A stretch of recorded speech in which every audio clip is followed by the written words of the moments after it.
Hello everyone.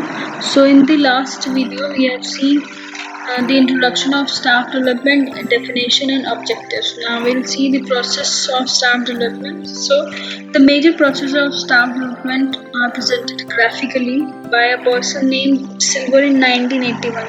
So the steps under the process we'll see now. The first step is define goals, long term objectives. तो कोई भी planning हम करते हैं किसी भी चीज़ के लिए, हम कोई भी प्रोग्राम हमें करना है तो उसके लिए सबसे पहले आप ऑब्जेक्टिव्स प्लान करते हैं, short term objectives and long term objectives, जो हेल्प करते हैं कि किस तरीके से आपको आगे वर्क करना है.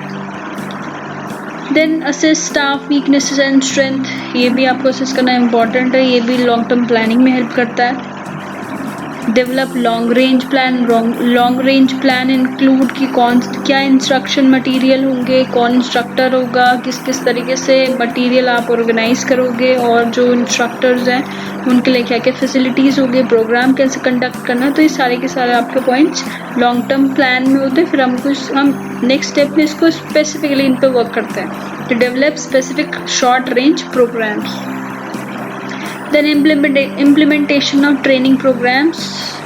It is affected by or it is done by two factors: outside resources and consultant and inside resources and key people on staff. ये साथ में मिलके implementation को complete करते हैं. And then last step is evaluation of the program to check the effectiveness. So these are the steps under the staff development.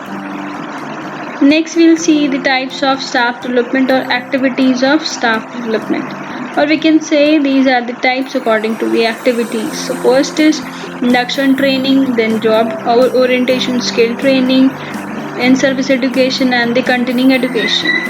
Starting with the induction training. So induction training is a brief standardized introduction to the hospital's philosophy, purpose, program, policies and regulation. आप क्या कर रहे हैं, जो hospital की जितनी भी information है, इंपॉर्टेंट इंफॉर्मेशन, फिलोसफी क्या होगी, पर्पस क्या होगा, प्रोग्राम क्या होता है, देन पॉलिसीज क्या है, उसकी रेगुलेशंस क्या है, रूल्स क्या है. तो वो सारे के सारे पॉइंट्स आप इनको बता रहे हैं. जो न्यूली हायर्ड एम्प्लॉयज है आप उनको ब्रीफली स्टैंडर्डाइज्ड वे में इन सारी चीज़ों से इंट्रोड्यूस करवा रहे हैं. ठीक है, तो 2 to 3 days ऑफ जॉब, जो फर्स्ट 2 to 3 days है उसमें ये चीज़ें आपको बताई जाती हैं. देन नीड क्या है इंडक्शन ट्रेनिंग की, ये रिटेंशन को, न्यूली हायर्ड एम्प्लॉयज के रिटेंशन को इंक्रीज करता है, एम्प्लॉय की मोरल को इम्प्रूव करता है और प्रोडक्टिविटी भी इंक्रीज करता है. Next will see the steps in the induction training. First is tour of facilities, एक राउंड लगाया जाता है क्या क्या फैसिलिटीज अवेलेबल है. देन जो एम्प्लॉयज़ है बाकी दूसरे एम्प्लॉयज़, सुपीरियर, सबऑर्डिनेट से इंट्रोड्यूस करवाया जाता है. Then description of organisational function के बारे में बताया जाता है. डिपार्टमेंटल विजिट कराने की जाती है. उसके बाद orientation to the philosophy, goals and objectives. Then administration policies और प्रोसीजर्स के बारे में बताया जाता है. Next will see the forms of induction. Mainly there are 3 points under it: internship, preceptorship and mentorship. So internship include, इसमें आप क्या करते हैं, जो स्टूडेंट्स होते हैं, ट्रेन्ड स्टूडेंट्स, आप उन्हें रिस्पॉन्सिबिलिटी देते हो पेशेंट केयर के हॉस्पिटल में. ठीक है, उनको सुपरवाइज आप कर सकते हैं, लेकिन मेनली वो पूरी तरीके से इसमें इस तरीके से वर्क करते हैं जैसे कि स्टाफ ड्यूटी पे फुल टाइम ड्यूटी करता है.